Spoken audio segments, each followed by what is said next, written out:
queremos, no mesmo dia, fazer a leitura de domingo, de segunda até sábado, né?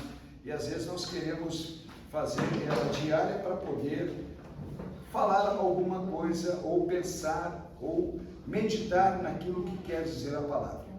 Na segunda-feira nós falamos a respeito de Mateus capítulo 4, 23, que nos fala sobre a proclamação da palavra de Deus. E nós sabemos que Mateus 4, 23 diz que Jesus entrava na sinagoga e ali ele pregava a palavra e curava muitas pessoas, né?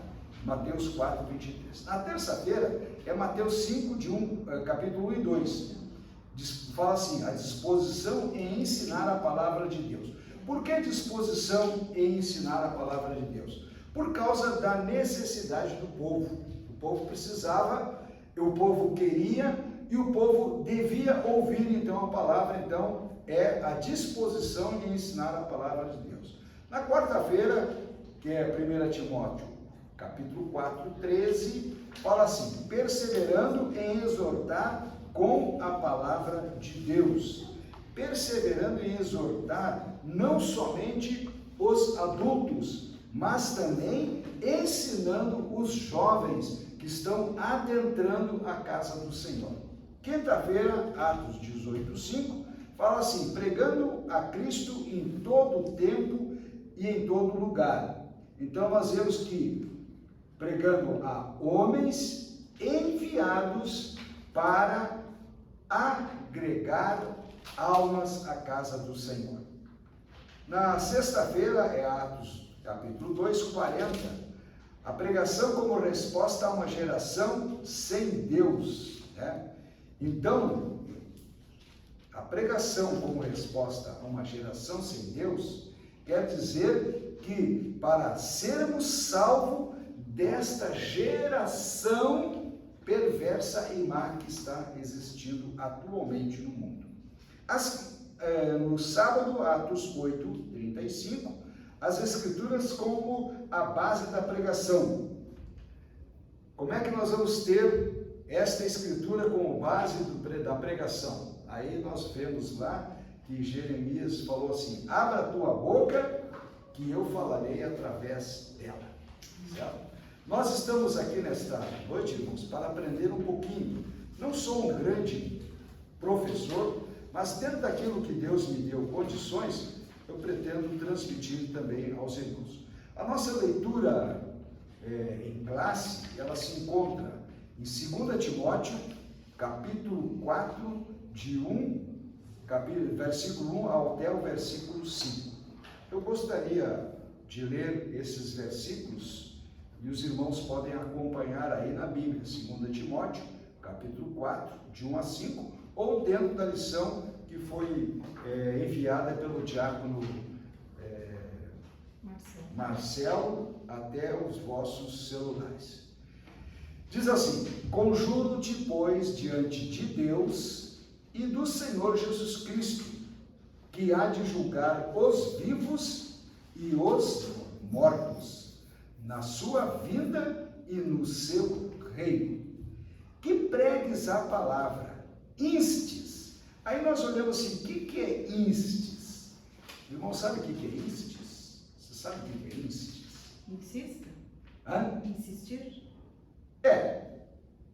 Persistir é solicitar incansavelmente, falar incansavelmente da palavra de Deus. Então ele fala assim, instes a tempo, fale a tempo e fora de tempo, redarguas, repreendas, exortes com toda a longanimidade de doutrina, porque virá tempo em que não sofrerão a sã doutrina, mas tendo comichão nos ouvidos, amontoarão para si doutores conforme as suas próprias concupiscências, e desviarão os ouvidos da verdade, voltando às fábulas. Mas tu, sê sóbrio em tudo, sofre as aflições, faze a obra de um evangelista e cumpre o teu ministério. Qual é o nosso ministério, irmãos? Você sabe qual é o nosso ministério? Sabe qual é o ministério de cada um? Nós temos um ministério, irmãos. Nós temos um ministério. E qual é o nosso ministério? Vocês não sabem qual o ministério de cada um? Pregar, né? Ide por todo mundo. A palavra diz que é ide por todo mundo e pregar o evangelho. Mas será que todo mundo tem esta habilidade de sair pregando o evangelho? Não, eu não. Muitos não têm essa habilidade. Muitos não têm. Mas a palavra diz ide. Mas e como é que eu vou? Como é que nós vamos neste ide? Aí nós começamos a pensar, bom, eu tenho uma chamada, você, cada um de nós aqui tem uma chamada. Dentro desta chamada, nós vamos ver o que Deus vai colocar em nossos corações para falar a alguém. Porque existe um momento, irmãos, que nós não podemos ficar mudos. Existem momentos que tem pessoas à nossa volta que olham para nós assim, nossa, como tu és diferente. Olha a abertura que a pessoa está dando para nós. Ah, eu sou diferente porque eu sou evangélico, porque eu sou cristão, porque eu sou protestante, como a gente falava quando era criança, para não dizer que era crente com vergonha, né? Eu sou protestante, né? Mas nós não deixamos de protestar contra o pecado, tá certo? Mas para nós não ficarmos inibidos, eu sou protestante. Então nós temos uma chamada, e essa chamada muitas vezes para nós é difícil de nós apresentarmos como nós deveríamos fazer, mas as oportunidades, elas aparecem, e aí nós não podemos fugir à nossa responsabilidade como chamados para um ministério. Dentro da igreja, nós temos ministério de doutrina, ministério de louvor, ministério disso, ministério das mulheres, ministério dos jovens, das irmãs, e tem uma série de ministérios. E nós nos damos muito bem em 4 paredes. Quando nós saímos dessas 4 paredes, parece que o que vem, nós temos mordaça na boca e não queremos ou não temos aquele desejo de falar como nós falamos entre irmãos e entre amigos. Mas então, nós temos um ministério e esse ministério nós temos que cumprir. Não importa se é hoje, não importa se é amanhã, vai ser depois de amanhã, mas esse ministério nós vamos cumprir, porque alguém vai perguntar para você, nossa, eu vejo você, eu tenho te observado, Henrique, você é uma pessoa assim totalmente diferente daqueles que eu conheço, o que tu tem de diferente? Aí o Henrique vai falar, tenho paz no coração. Paz no coração, eu tenho paz como o rio, né? Tem até uma música que fala, eu tenho paz como o rio. E esta paz que as pessoas enxergam em nós. Ministério da Palavra e seu propósito, né? Aqui eu só gostaria de ler da introdução. Uma igreja em que a palavra de Deus não tem a primazia, tanto na ação evangelística quanto na discipuladora, é uma igreja fraca. Certo, irmãos? Então veja bem, quem é que vai fazer esta igreja ser fortalecida? Somos nós. Com o quê? Com a palavra de Deus, irmãos. Essa igreja só pode ser fortalecida se nós colocarmos a mão no arado e não olharmos para lado nenhum. Não, mas não vai lá, não. Quando as pessoas começam a dizer muita coisa, irmão, é sinal seguinte, que eles querem nos amordaçar. Dizer, puxa, mas não, vai naquele outro. Não, eu quero ficar aqui onde Deus me chamou, onde eu sei que o Senhor pode me usar muito, e muito mesmo. E Deus está nos usando, irmãos. Deus está começando a usar não somente os jovens, mas usar a todos. Então ele fala assim, portanto a natureza da pregação precisa ser bíblica e cristocêntrica. Não pode ser desvirtuada de Cristo a palavra nossa. Porque se nós desviarmos do objetivo, se nós desviarmos do foco, nós estamos deixando Cristo de lado. Quem nos chamou para a salvação?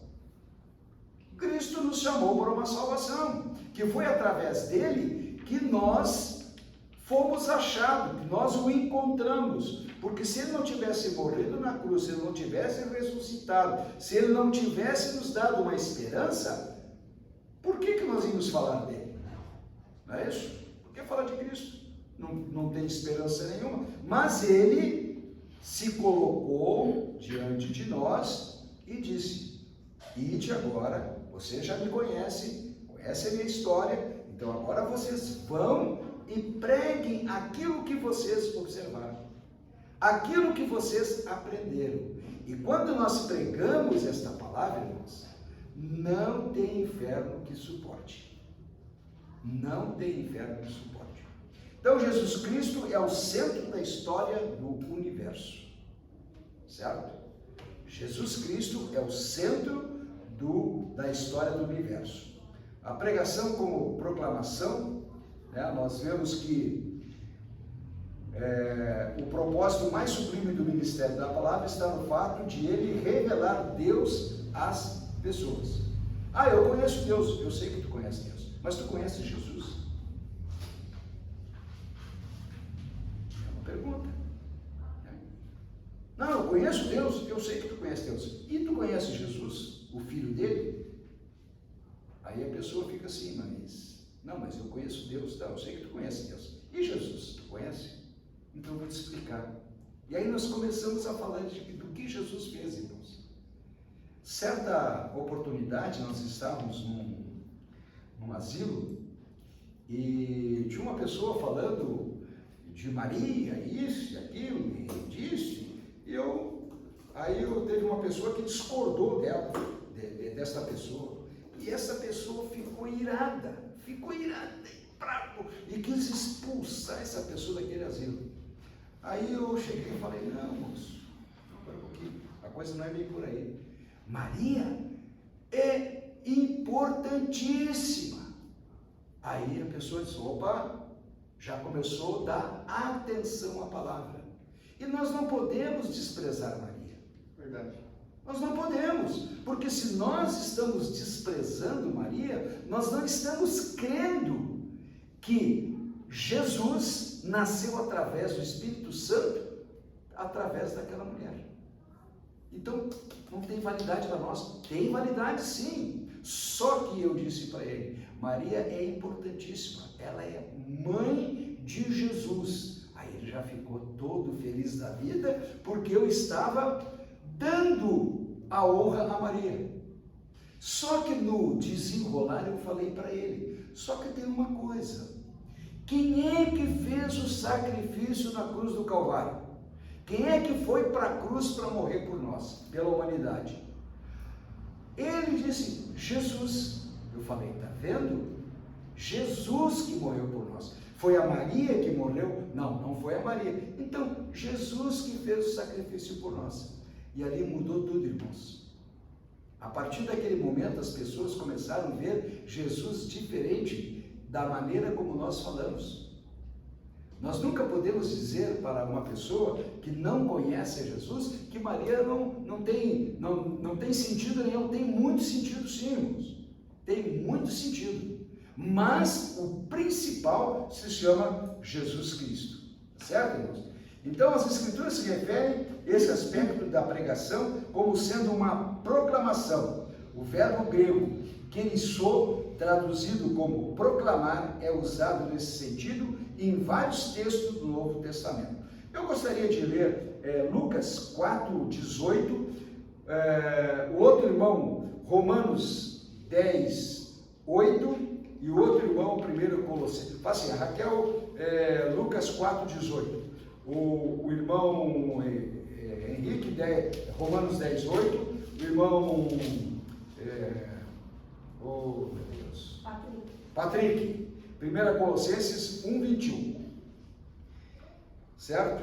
Aí nós vamos, então, diz o seguinte, que o verbo grego kerisou, traduzido como proclamar, é usado nesse sentido em vários textos do Novo Testamento. Quem encontrou então Lucas 4,18, o que diz aí? O Espírito do Senhor é sobre mim, pois que me ungiu para evangelizar os pobres, enviou-me a curar os quebrantados de coração. Os irmãos viram então a nossa diferença? Nós temos sobre nós o Espírito do Senhor, certo? E então, quando nós temos esse Espírito dentro de nós, o que nos leva a pregar o Evangelho, a orar pelos enfermos, a falar do amor de Deus, não é isso? Romanos 10:8, o que diz aí? Só 8, pastor? 10:8. Tá. Porém, se diz, a palavra está perto de ti, na tua boca e no teu coração, isto é, a palavra da fé que pregamos. Vocês viram então? Nós temos essa palavra dentro de nós. E o que nos falta? Nós temos que exercitar essa palavra. Porque se nós não exercitarmos essa palavra, de novo vai adiantar nós conhecermos. Nós temos que exercitar e falar para outros. Olha, acontece assim, certo? Sabe quem fala muito isso aí, pastor? Sabe quem usa bastante Bíblia e às vezes nem crê em Jesus? Esses coaches que tem por aí. Eles pegam a Bíblia, pegam os versículos que para dar gancho, peso para ele, e o princípio ele serve para qualquer um, né? Eles vão lá e... Verdade. Falam bem. 1 Colossenses 1:21. Antes vocês estavam separados de Deus. Para aí, como é que é o negócio? Como é que é? Antes vocês estavam separados de Deus. Por isso que quando as pessoas nos olham e falam assim, pô, tu é diferente. Antes nós éramos iguais a todos. Agora o que aconteceu? Agora nós somos diferentes. Por quê? Porque o Espírito de Deus está sobre mim. Pensam bem, irmãos, que coisa maravilhosa. O Espírito de Deus está sobre mim. Agora nós saímos e falamos da palavra. E o que ele diz? Antes vocês estavam separados de Deus e eram inimigos dele, por causa da disposição interior e do mau procedimento de vocês. Está vendo, irmãos? Quando existiu a transformação em nós, o que houve? Mudança. Mudança. Aquele homem, quando eu falei com ele e disse que não, a Maria, ele ficou assim, né? Agora, quando eu comecei a exaltar, dizer, olha, realmente ela fez um sacrifício. Nós éramos iguais, irmãos. Esses crentes, esses caras. Quando nós conhecemos a verdade, houve o quê? Uma transformação dentro de nós. E nessa transformação, encheu-nos o Espírito Santo. Por isso que hoje nós falamos e as pessoas ficam atônitas. Como é que tu conhece tanto? Como é que tu sabe tanto? Por quê, irmãos? Porque nós estamos cheios do poder de Deus. Nós não estamos voltados às fábulas. Como nós lemos lá na nossa leitura do questionário bíblico, né? Voltando às fábulas antigas. Nós não temos mais isso agora. Porque houve uma transformação em nós. E essa transformação atinge aqueles que não conhecem o Senhor. Aí vem assim, enquanto houve um momento, o caso emblemático de Lídia, lá no Atos 16:14. Quem tem Atos 16:14? Pastor Levi ou a irmã Leia, pode ver Atos 16:14?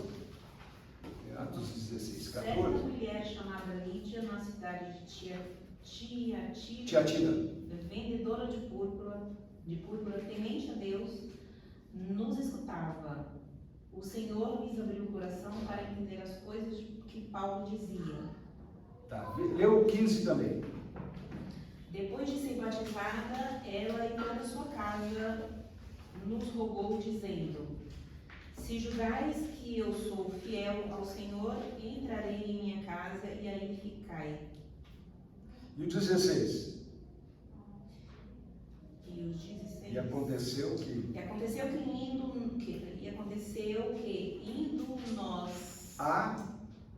Indo nós para o lugar de oração, nos saiu ao encontro uma jovem possessa de espírito adivinhador, a qual, adivinhando, dava grandes lucros aos seus senhores.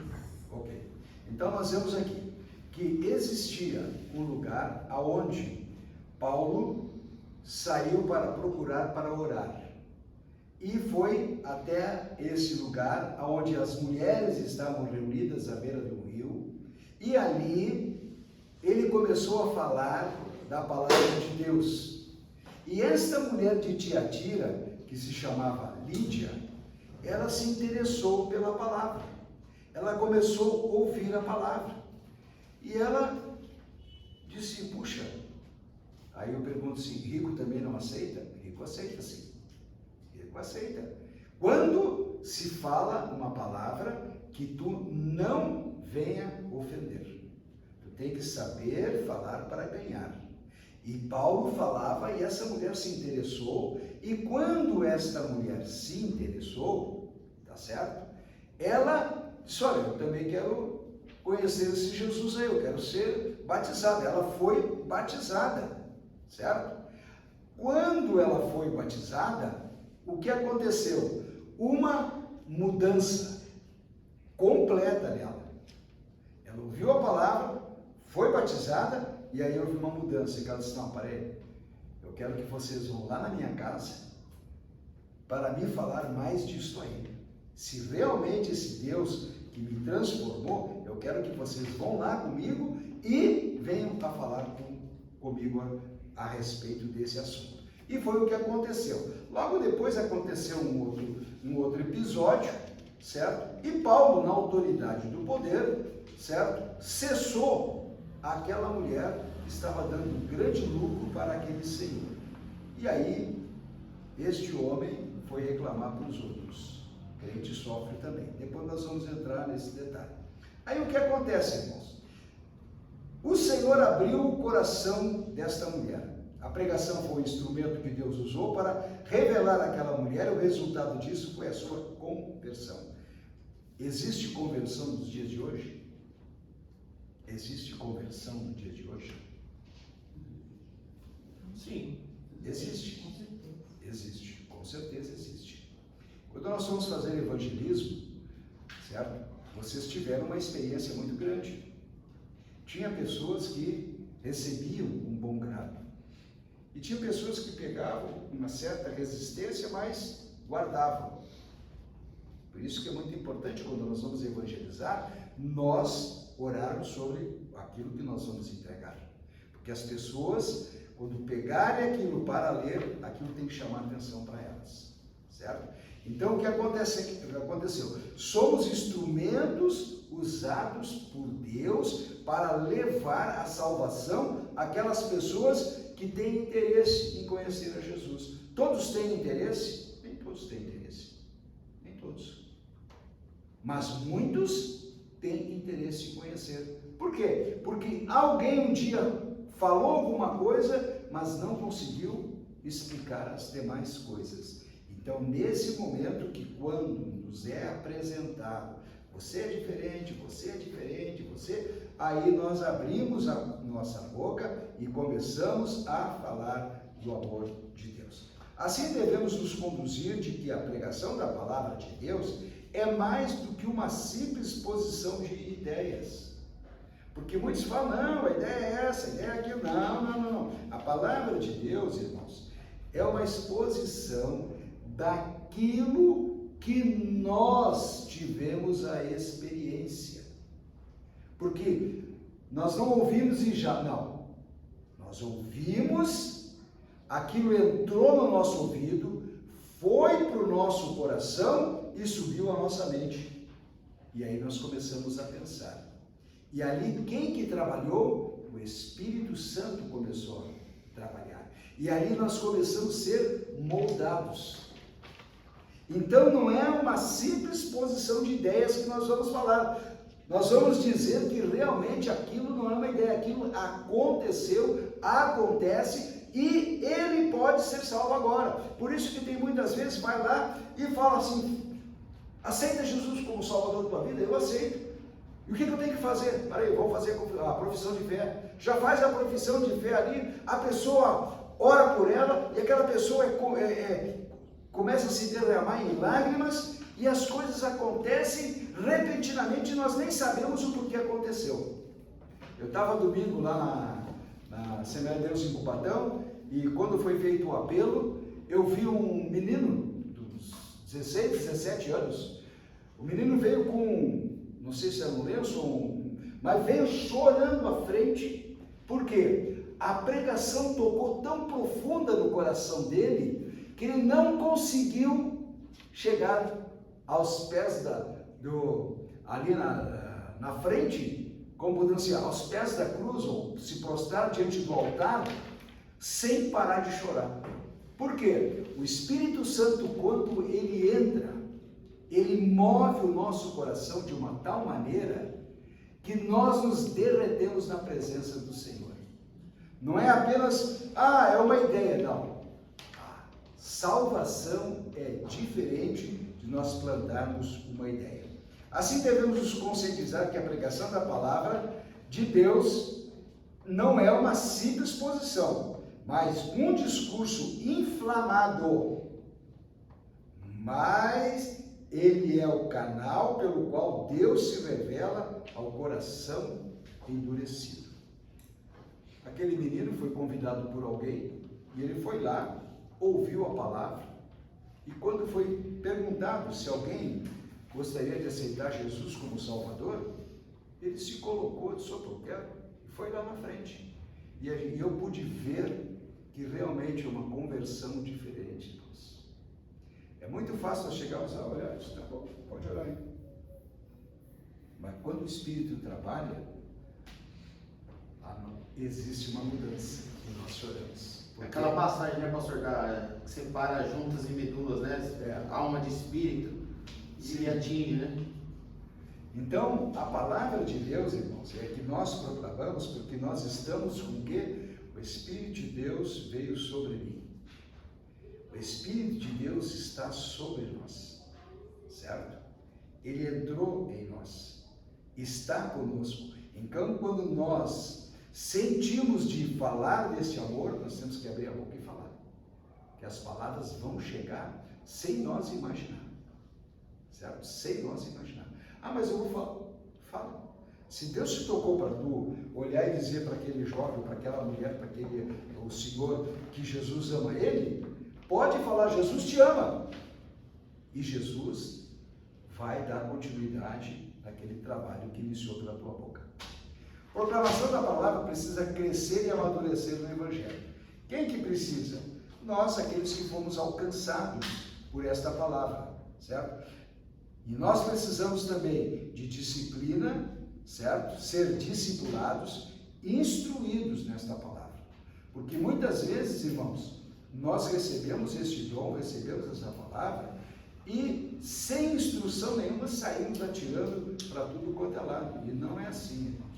Nós temos que ser discipulados, aprender, ensinados, instruídos, e aí nós temos base para poder falar para aquela pessoa que não tem nenhum conhecimento. E depois fala assim: e percorria Jesus toda a Galiléia, ensinando nas suas sinagogas. Mateus 4, 23. Quem pode ler Mateus 4, 23? E depois um outro acha, 1 Timóteo 3, 2. Mateus 4, 23 e 1 Timóteo 3, 2. Quem achou Mateus 4, 23? Tem que ser rápido na Bíblia, irmãos. Mateus 4, 23.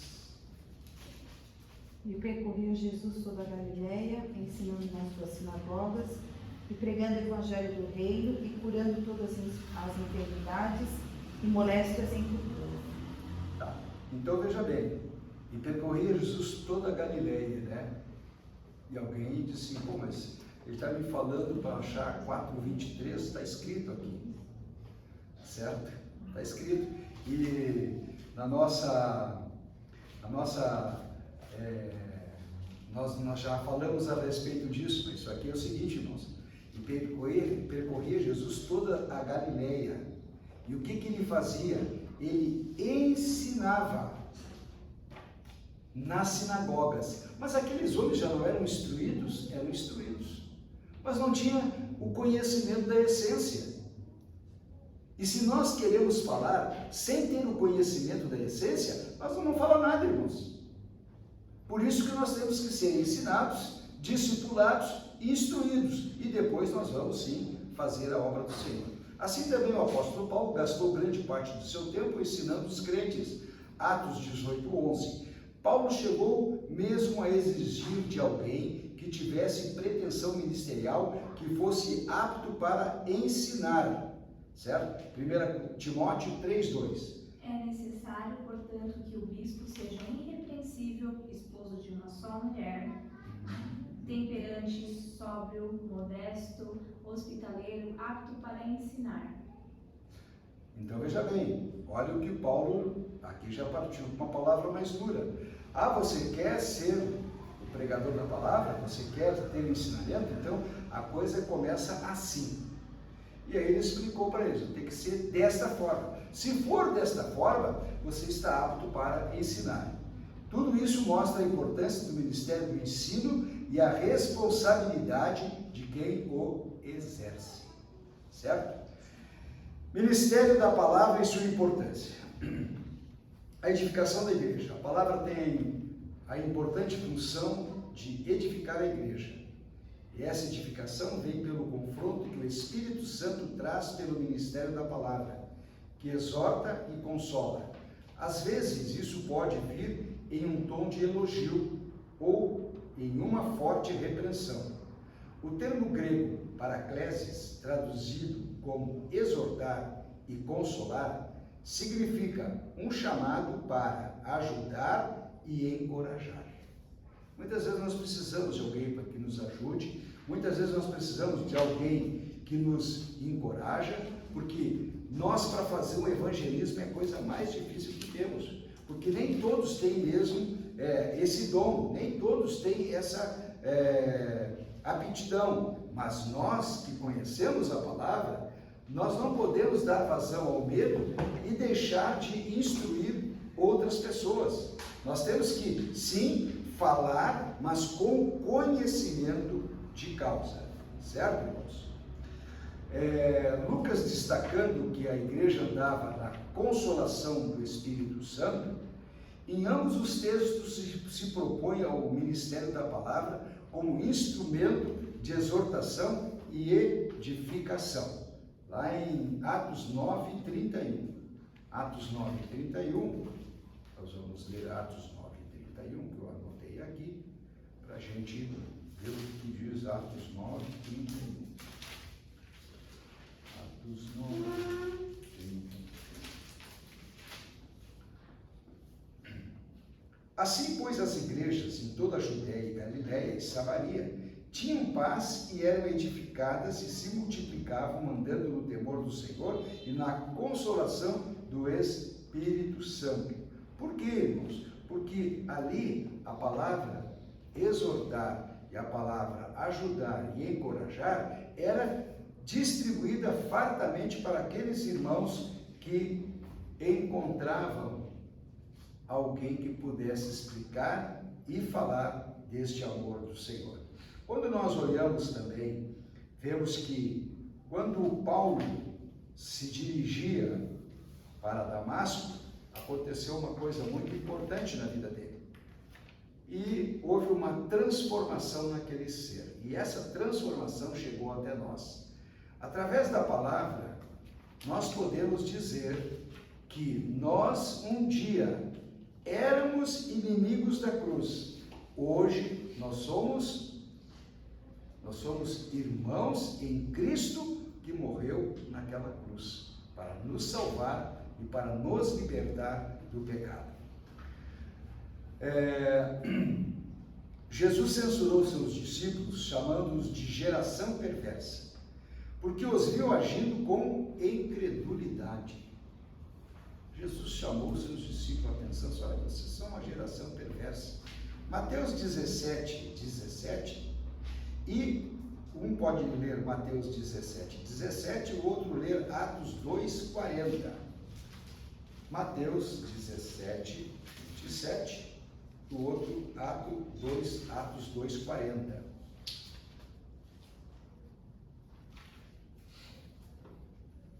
Pode ler? Pode ler. E Jesus respondendo disse: ó geração incrédula e perversa, até quando estarei eu convosco? E até quando vós sofrerei? Trazei-mo aqui. Então nós vemos o seguinte, irmãos, houve um episódio nesse texto de Jesus, tá certo? Que o pessoal não soube administrar. Como nós também não sabemos muitas vezes administrar um episódio que conta, vamos supor, houve uma manifestação contrária de um indivíduo dentro do culto. Como nós vamos administrar isso? Qualquer um chega lá e já... Não, irmãos, é diferente. É diferente. Então, muitas vezes nós não podemos ser afoitos, porque vamos passar vergonha. Mas quando nós temos autoridade, como Jesus falou, aqui ó, vocês têm que ter autoridade, vocês têm que crer, vocês não podem só esperar que eu faça. Vocês têm que fazer. Porque se vocês não fizerem, eu não vou estar mais com vocês e vocês vão se perder pelo caminho. Foi isso que Jesus falou, e Jesus foi lá e repreendeu naquela ocasião aquele problema. Lá em Atos 2:40, ele fala assim, e com muitas outras palavras, isso testificava e os exortava, dizendo, salvai-vos desta geração perversa. Por quê? Porque quando Pedro abriu a sua boca, lá no verso 38, ele fala para aquela multidão que estava em volta, aguardando que algo extraordinário estava acontecendo. E ele disse, olha, se vocês se arrependerem, e se vocês vão ser batizados em nome de Jesus Cristo, para perdão dos pecados, vocês vão receber esse mesmo dom que nós recebemos aqui. Atos dos Apóstolos, lá, aquela conversão de quase 3.000 almas. Aqueles homens chegaram naquele lugar, viram aquele acontecimento, e Pedro falou, olha, o negócio é o seguinte, vocês estão rodeados por pessoas incrédulas, mas eu vejo que vocês estão atentos ao que está acontecendo neste lugar. O que você tem que fazer? Tem que se arrepender. E o que nós fizemos para uma pessoa que veio nos perguntar como é que ele vai encontrar Jesus? Arrepende-te. Pede perdão dos teus pecados. Mas como é que eu vou pedir? E nós fizemos a profissão de fé. E aquela pessoa, então, naquele momento, confessando que Jesus Cristo é o Senhor da vida dele, começa a entrar no Espírito Santo e a mudança no seu coração. Amém, irmãos? Amém. Assim também, Paulo escreveu que Demas, um amigo de ministério, havia amado aquela presente era e o abandonou. Muitos ouvem, irmãos, mas muitos também não querem deixar o conforto, a posição, certo? O que os outros vão pensar, o que os outros vão dizer, certo? E afastam-se, acabam saindo, porque acham que isso irá os ridicularizar. Quando Paulo falava duras palavras, e Pedro repetia aquelas duras palavras, certo? Paulo disse, olha, uma vez aconteceu comigo também, e Demas me deixou na mão, certo? Quando a coisa começou a apertar, ele disse, não, para um pouquinho, você está pregando palavras muito duras, deixa eu ir embora. Eu não vou ficar aqui, eu vou para aquele evangelho mais barato, eu vou para aquele evangelho que não me atinge, eu vou para aquele evangelho que não diz que eu sou pecador, eu vou para aquele evangelho porque lá eu posso continuar como eu estou, eu não preciso de uma mudança radical, porque se eu vou ter mudança radical, como é que eu vou chegar na minha empresa, no meu trabalho, na escola, e vou dizer que eu agora mudei? O que eles vão pensar? O que eles vão dizer? Então, amados irmãos, eu quero dizer uma coisa para nós que estamos aqui. Às vezes, nós crucificamos Cristo de novo quando nós o negamos na frente dos outros. Nós pensamos isso? A gente não pensa, irmãos. Mas muitas vezes nós crucificamos Cristo de novo. Por quê? Porque quando é para nós dizermos que sim, nós cremos e sabemos que é a verdade, certo? Nós não corremos. Mas Demas, um amigo de ministério de Paulo, havia amado aquele presente século, aquela presente era que estava ali, que não importunava, que não incomodava, e abandonou Paulo no meio do caminho, certo? Esse mesmo apóstolo exortou os crentes de Roma a não se conformarem com aquele presente desta era, ou aquela presente era, certo? Hoje nós estamos na nova era. A nova era começou já alguns anos atrás, aí, nos anos 90, nova era, todo mundo fala nova era, nova era, nova era, nova era, e essa nova era começou a fazer um tumulto dentro das igrejas. E parece que as coisas mais como? Quando nós vamos ver, irmãos, as coisas aconteceram e a igreja, ela foi mudando o seu perfil. Nós começamos a olhar a igreja de alguns anos atrás, a igreja começou a mudar o seu perfil. Já não é mais aquela igreja de oração, não é mais aquela igreja de falar sobre pecado, não é mais aquela igreja de dizer isso está errado. A igreja ela começou a mudar esse perfil e as coisas desta era atual estão entrando por quê? Para que a igreja se encha, irmãos. Então tem que ter um atrativo, tem que ter luz vermelha, tem que ter luz negra, tem que ter foco no pregador, porque se não tiver, não tem atração na igreja. Então nós mudamos ou não mudamos? Mudamos, irmãos. Mas nós não sentimos essa mudança. Nós achamos que tudo é normal, tudo é bom, não tem problema nenhum. E o centro da atenção qual é que é? Jesus. E ele é falado? E Jesus é falado? Aí nós começamos a pensar, opa, estamos começando a perder a identidade de cristão.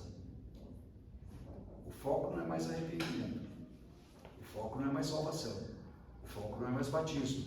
O foco não é mais buscar dons. O foco não é ser cheio do Espírito Santo. E nós começamos a nos consolar. Está ótimo. Que igreja, tá bom. Vou lá, canto, pulo, danço, abençoo, faço coisa. E o foco principal, irmãos, pregação da palavra. Tem igrejas, irmãos, que é 10 minutos de palavra e está ótimo. 90% do culto é o que? Louvor. O louvor é bom. Claro que o louvor é bom. E a palavra que alimenta o nosso espírito fica como? Então nós temos que pensar, irmãos. Nós temos que pensar mesmo. Porque a nossa lição hoje fala o quê? O que diz? Papel da pregação no culto é o mais importante dentro de um culto, é a pregação do Evangelho. Se não houver pregação do Evangelho, irmãos, a coisa fica muito difícil, certo? Ministério da Palavra. A Bíblia diz que, descendo Filipe, a cidade de Samaria, lhes pregava a Cristo. A pregação precisa ser cristocêntrica. Cristo é o centro da Bíblia, o centro da mensagem dos profetas, indagando que tempo ou que ocasião de tempo o Espírito de Cristo que estava neles indicava anteriormente, testificando os sofrimentos que a Cristo haviam de vir e a glória que lhes havia de seguir. Assim, o alvo da pregação é revelar o que? Jesus Cristo. O alvo da pregação é revelar Jesus Cristo. Jesus Cristo transforma, batiza, muda e dá os dons. Apolo, por exemplo, era conhecido por sua eloquência e capacidade de mostrar que Cristo prometido nas escrituras hebraicas era Jesus de Nazaré, porque com grande veemência convencia publicamente os judeus, mostrando pelas escrituras que Jesus era o Cristo, certo? Jesus é o Cristo. Então, a sua pregação é o quê? Falar a respeito de Jesus. Vivemos em um tempo em que a pregação em muitos espaços virou o quê? Um modismo. Certo? Em muitos espaços virou um modismo. Pregação hoje não é mais. Eu estava vendo um culto ao vivo pelo YouTube, né?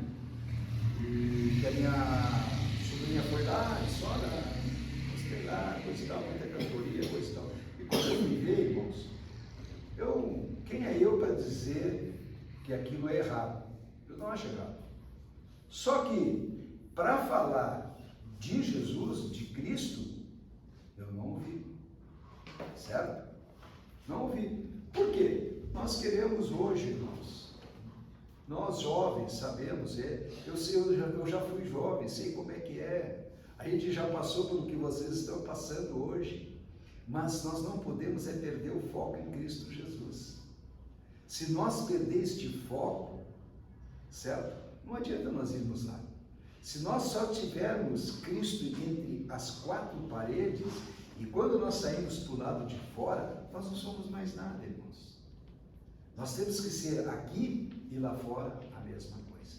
Aqui e lá fora a mesma coisa. Porque existe hoje igrejas para tudo quanto é gosto. Tudo. Mas nós temos que ter o principal objetivo, que é a palavra de Jesus Cristo. Arrependei-vos e crede no Evangelho. Certo? Muitas igrejas olham pelo lado financeiro, certo? E por esse lado financeiro podem declinar para uma outra ala. Não vou falar de Cristo, não vou falar de arrependimento, não vou falar de transformação, mas vou falar o que o ouvido quer ouvir. Por isso que lá no último ali no versículo fala que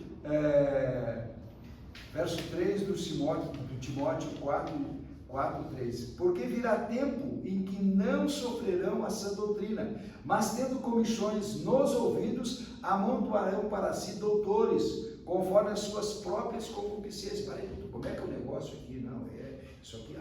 É isso que eu quero ver. A verdade, ela começa a ser deixada de lado. O cristocêntrico, ele começa a ser jogado para o outro lado. Nós esquecemos do que Jesus fez por nós. Não, aquilo lá realmente foi feito, mas não é bem por aí. Nós começamos a distorcer a verdade.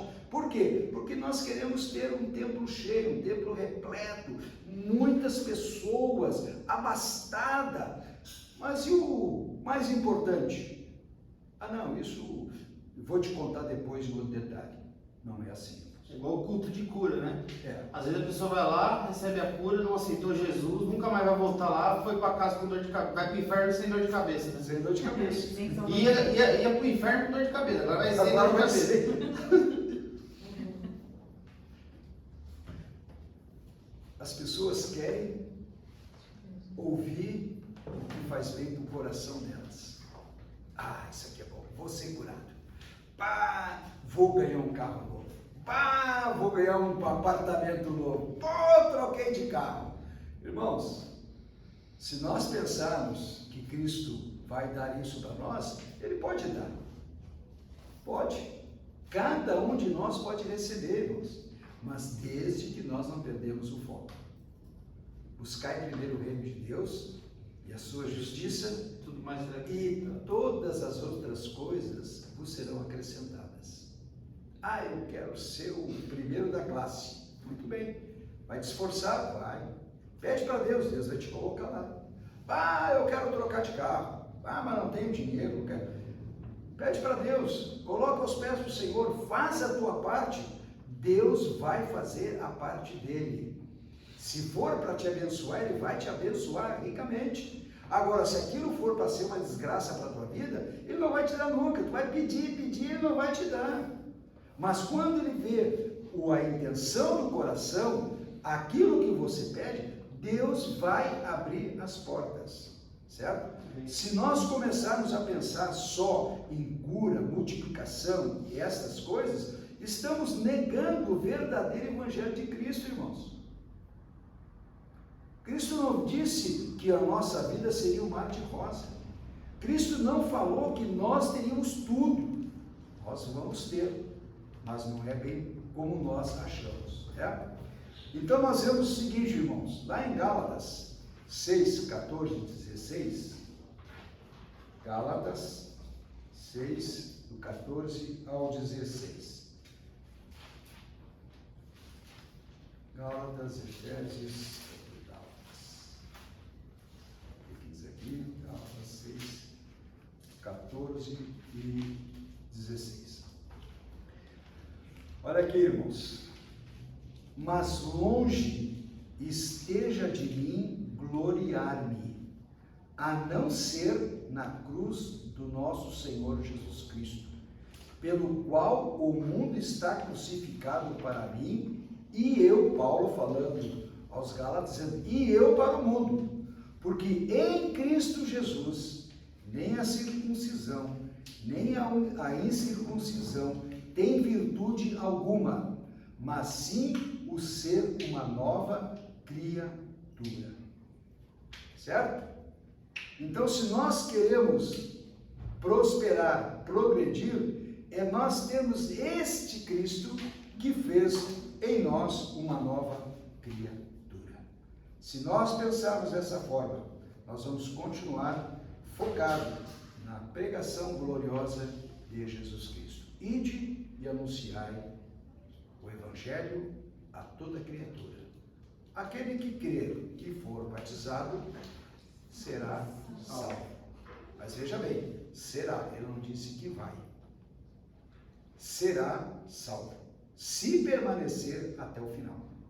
Se nós recebermos, continuarmos, zelarmos, falarmos e fazermos a nossa parte, com certeza nós seremos salvos.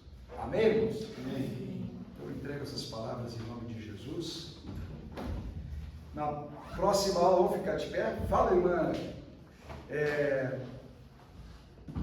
Muito bem, nós